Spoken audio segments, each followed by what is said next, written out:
મુસ્લિમ સમાજના પવિત્ર પર્વ ઈદે મિલાદ તેમજ આગામી ગણપતિ ઉત્સવના તહેવારોને ધ્યાનમાં રાખી લીંબાયત પોલીસ સ્ટેશન ખાતે શાંતિ સમિતિની મહત્વપૂર્ણ બેઠક યોજાઈ હતી। આ બેઠકમાં પોલીસ અધિકારીઓ, જનપ્રતિનિધિઓ, ધર્મગુરુઓ અને વિવિધ સમાજના આગેવાનોએ સાથે મળી શાંતિ અને ભાઈચારો જાળવવાનો સંકલ્પ લીધો હતો। બેઠક દરમિયાન તમામ ધાર્મિક જુલુસ અને કાર્યક્રમોમાં સરકારી નિયમોનું કડક પાલન કરવા, અવાજની મર્યાદા જાળવવા અને કોઈપણ પ્રકારની ઉશ્કેરણી ટાળવા અપીલ કરવામાં આવી। સાથે સાથે કોમી એકતા, સૌહાર્દ અને ભાઈચારાના વાતાવરણ માટે સહકાર આપવા વિનંતી કરાઈ।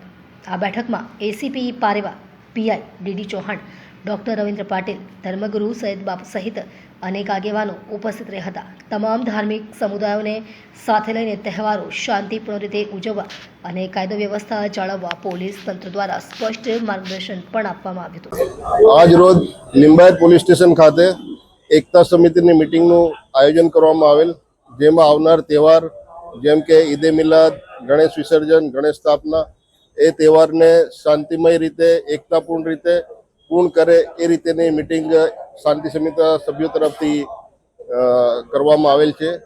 આ શાંતિ સમિતિના સભ્યો પાસેથી અપેક્ષા રાખેલ છે કે આવનાર ઈદે મિલાદમાં નક્કી કરેલ સ્થળેથી સમયસર જુલુસ નીકળી 5 વાગ્યા સુધી પૂર્ણ થઈ જાય તેવી અપીલ કરેલ છે। તેમજ સરકારશ્રી તરફથી કરવામાં આવેલ તમામ જાહેરનામું અક્ષરશઃ પાલન કરે એ રીતે તમામને વિનંતી કરેલ છે અને સાથ સહકારથી, એકતાથી આ વાર તહેવાર પૂર્ણ કરે એવી અપેક્ષા સાથે આ શાંતિ સમિતિની મીટિંગ પૂર્ણ કરેલ છે।